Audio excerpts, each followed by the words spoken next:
Hi everybody, it's me Willow and welcome back to my YouTube channel. I'm here with another fun video for all of you guys to enjoy. Today I'll be breaking down the new film Obsession. I am so excited to talk about this film. I heard about it all the way back at TIFF time, but I did skip it because it was like a horror film and it's not really what I lean towards. I am a pretty big scaredy cat, but I was able to get some tickets through Screen Off Scripts and Focus Features, and I got to see the advanced screening, and it's honestly was awesome because they gave us a One Wish Willow, and I feel like if I was at TIFF and I saw it, I wouldn't have been able to get my hands on one of these. So cool. I love it. It's exactly like in the film. Love the box. It's like super creative. I love it. And then it's on the inside. So let's open it up.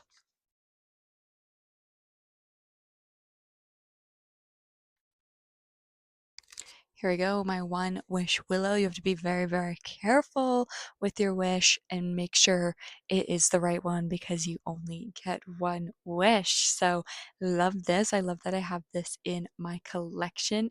It's super cool. As a Willow myself, you don't get to see Willow in media too often. So, I love that I got myself one of these One Wish Willows, and I was actually a big fan of the film as well. But make sure you guys are subscribed and have post notifications on so you don't miss out on any of my future content, including film and TV reviews. I'm covering Euphoria Season 3 and The Testament Season 1. I also cover pop culture and festival content, awards predictions, all that fun stuff. I'm also on all the major social media platforms at Willow D Steele, so go give me a follow on those platforms. So, what did I think of Obsession? I thought this was a super unique film, and I think how it heavily relies on lighting and blocking and sound is very unique and helps it stand out to be a horror film that people should really go to the theaters to watch. I have been hearing a lot of marketing that this is like the scariest horror film out there, and I was definitely like really scared because people said Oddity, which is this director Curry Barker, I believe that's his name. He did Oddity first, which came out, I think it was like last year or 2024, and it got great reviews, but it was said it was really scary. So I skipped that film because again, I'm a big scaredy cat. So I was a little worried going into this film, but I would say it's pretty manageable. Most of the violence and the gore happens in the later half of the film, and it's more like the slow tension buildup, anxiety. You're like, oh my goodness, what's going to happen? Just more of that tension buildup, and more of like the intense gore happens at the end of the film. So I do think you're pretty much in the clear for any sort of like horror stuff. I don't think it's like a 10 on the horror scale. I would say it's probably more of a middle ranged horror film because there's lots of comedy leaned in the film. I do have to give a big warning that there is a dead cat at the very beginning of the film, and the dead cat is frequently reused throughout the course of the film. If you follow me, you know animal stuff really puts me off. And just yesterday, I watched Punisher One Last Kill, and there was an animal death in that that was also very brutal and violent. And just seeing this dead cat in this film, I know it's probably a prop. I just gotta tell myself it's a prop, and that it's not a real cat. But just I don't understand what's with animal deaths because I just feel like it's really starting to be on the rise and be a popular trend in a bunch of different horror films and just in films in general. There's lots of different animal deaths and stuff that's been happening in films, and it just always puts me off. I don't love it, especially with how it's brought back throughout this film. I just had to kind of put that to the side and try and not let it bother me because it happens so quickly in the film. So I just want to give you guys a preference on that because it definitely knocked off a bit of a score for me. I feel like I would have liked it a little bit more if the animal stuff wasn't in it. So, just giving you guys a forewarning about the different violence that does occur in the film. But overall, we have our main character, Bear, and I love this guy. He was in Teen Wolf. He was one of my favorite characters in the later half of the season. So, love to see him in kind of like a feature film getting the spotlight for once. It's awesome to see him, so love him. And he has this like social group of friends, Ian, Sarah, and Nicky, and he is in love with Nicky. He's been in love with Nicky throughout all of their school, and now that they all work together at this music shop, he's just head over heels in love with Nicky, but he's never told Nicky, and he's determined to tell Nicky at their trivia night. And Ian just does not want, the vibes to get ruined. He's telling, going back and forth with Bear, and they're practicing, and he's just saying, you need to find a better time to tell Nicky your feelings for her, not during, our trivia night. And we get to go to the trivia night, we get to see them like hanging out at the bar, we get to see the different dynamics between all of these friends. Nicky is definitely more like outspoken, and she's very beautiful, and she seems to be, kind of like a popular girl of the group, but very nice and kind. She gives $20 to a homeless guy outside of the bar just because she kind of wants to help him. So, really showing the good nature of Nicky and what type of person she is. After the trivia night, she really wants to go home, but nobody's offering to give her a ride because they all want to go to karaoke, the next bar afterwards. And, Bear finally succumbs and is like, you know what, I'll give you a ride home, Nicky. And this is where he's going to try and like drop, I'm in love with you, Nicky. I really want us to be in a relationship. And I think it's interesting because he drives her home and then she gives him the open. She's like, do you have feelings for me, Bear? And kind of insinuating that she also has feelings for him and that this would be the best time to tell her. And he fails completely and just like, oh, no, no, I think of you like a friend. And she goes, into her house, and he completely ruins the moment where he could have been honest with her, told him her true feelings towards Nicky, and be like, this is how I feel, lay it all on the line. And I honestly feel like she would have reciprocated. And I feel like this is the moment that really hinges, and what works so well for me is that the rest of the film, you're often thinking back to this conversation. And if he had just been honest in this moment when she asked him to be honest, what would have happened? None of this chaos, but of course, then we wouldn't have had a film, right? So he then takes out his One Wish Willow, which he had bought earlier in the film because he heard that Nicky lost her crystal necklace down the drain. So he goes to this, like, kind of like tarot holistic shop to see if he can find another crystal necklace for her, but comes across the One Wish Willows and decide to get it for Nicky, ends up not giving it to Nicky, so he uses it on himself and wishes that Nicky would love him more than anybody else in the world. And this happens instantly. You can see on the box it says it takes up to 24 hours for your wish to come true, but it happened right away because Nicky comes right out of her house, stands back on the porch, comes out to his car, and is like, I think you should come inside. Or no, maybe I should come to your house. So then she ends up coming to his house, and Nicky is just completely a void, it seems. She's kind of going in and out of the state. She's interested in Bear, but then she would kind of freak out. They end up kissing, and while they're kissing, she ends up screaming and kind of like falling off the bed, really scaring Bear, and feel like maybe he's like taking advantage of her because she is drunk after going to the bar. But, they end up just kind of like sleeping side by side in Bear's bed together. And in the morning, she has made him breakfast, and then she's brought out his dead cat and made some sort of kind of like memorial for it.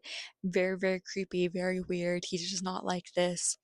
They go to work. She's kind of acting normal, nothing too out of the ordinary at work, except she just is like staring at Bear constantly.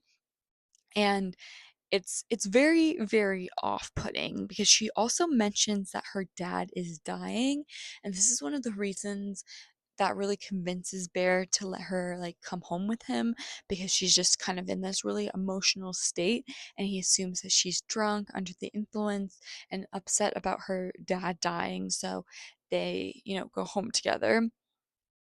Next day at work, yeah, she's kind of acting a little bit more like herself and doesn't go with him, but then later comes over to his house and is just completely basically entrapping him.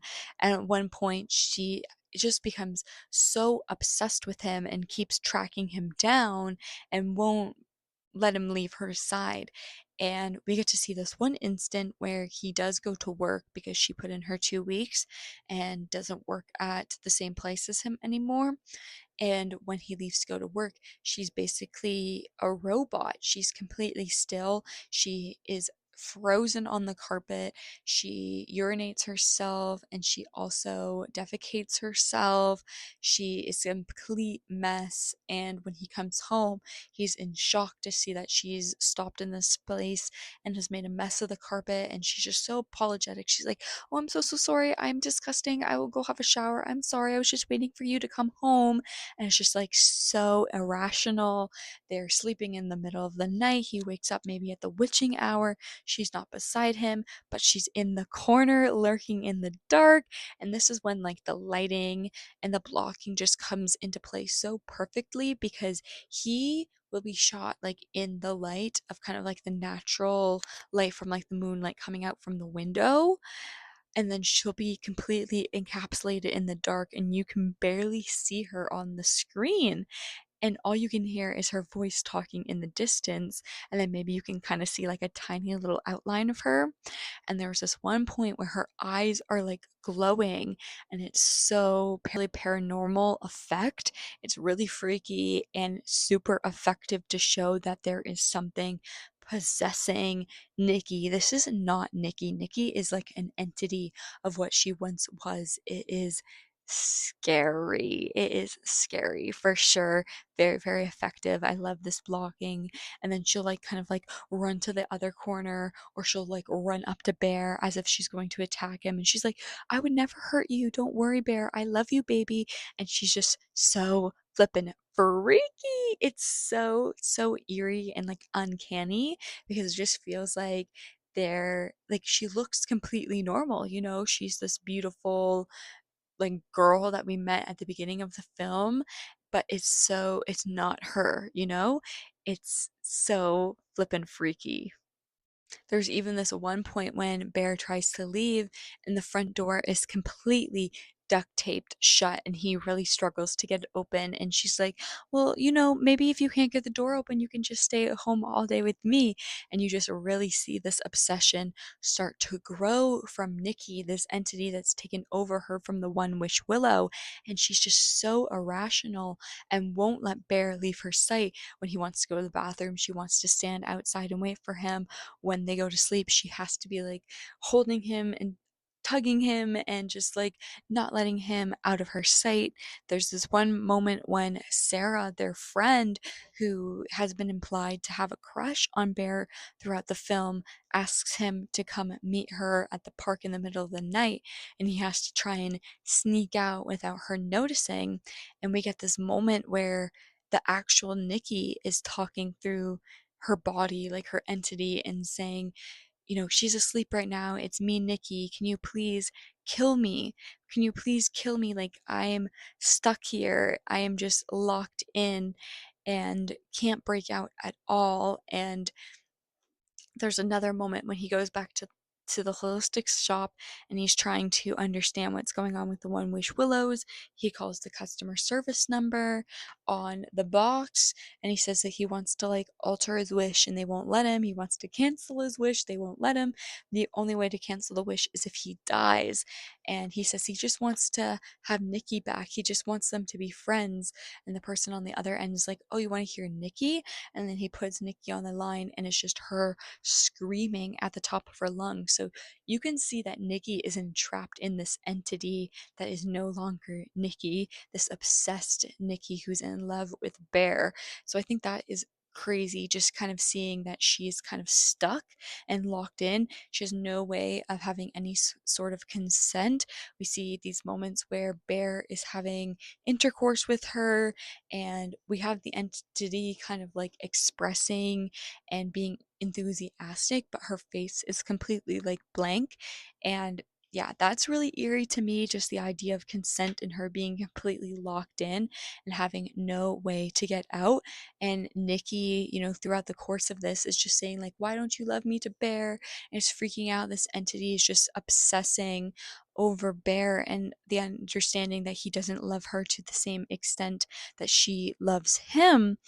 And it's really, really scary just to see that she's snapped into a completely different person, like the One Wish Willow was snapped when he wished that she would love him more than any other person in the world. And it's very, very robotic like, and he kind of says, like, why does it matter, And when she's asked him to kill him, he's like, well, is it really that bad to like live with me? Is it really that bad? And he leaves and like does not kill her. And I think it kind of shows that he is a little bit deranged. And is this really something that is worth putting your life on the line? Like, you're not willing to free her from this imprisonment that you have given to her. It's all your fault at the end. Like, we hear this is all your fault, Bear.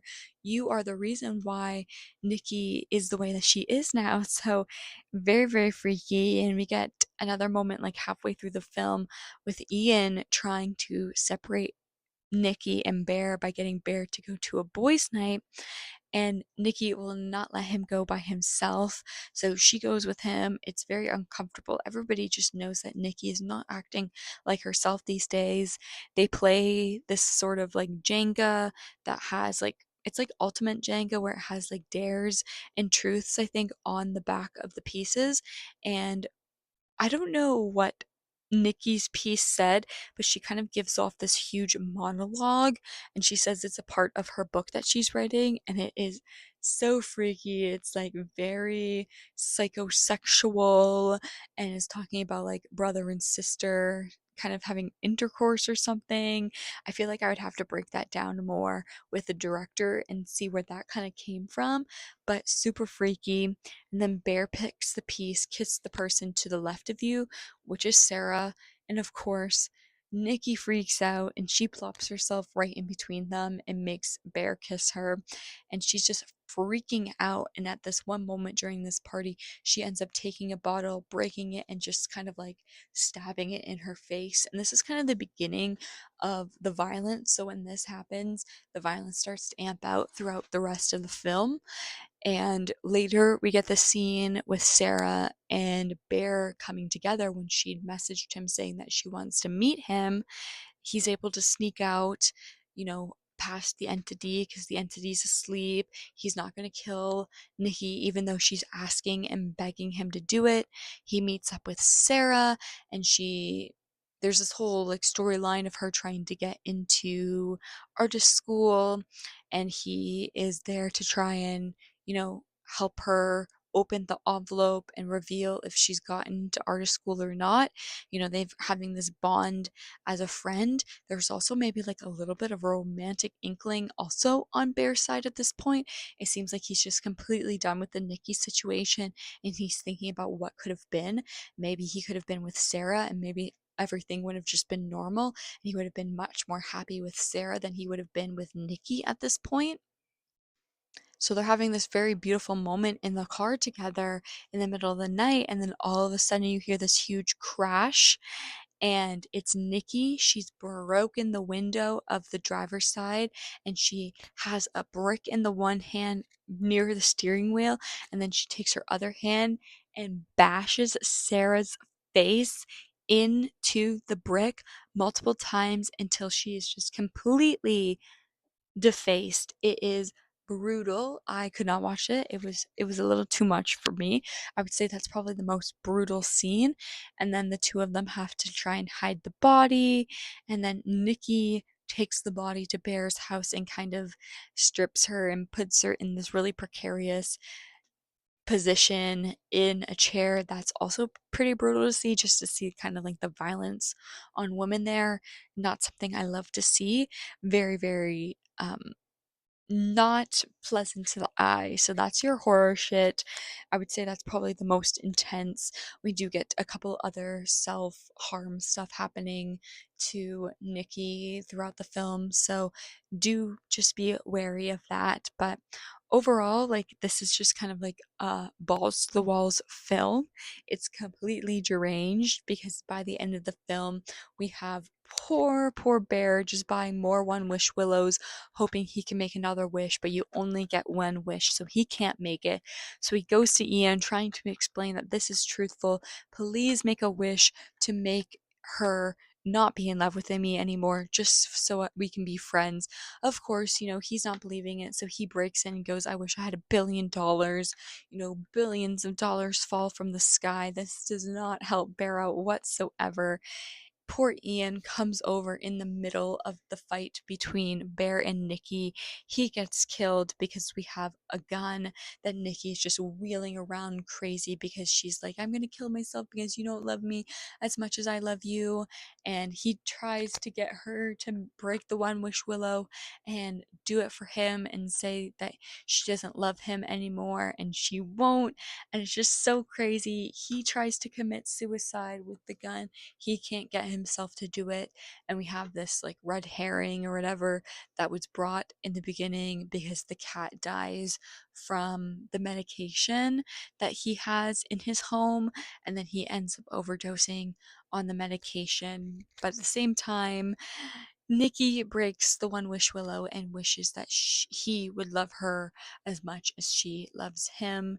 So we have this one beautiful moment of them all blissful and bloody and just being so in love with one another.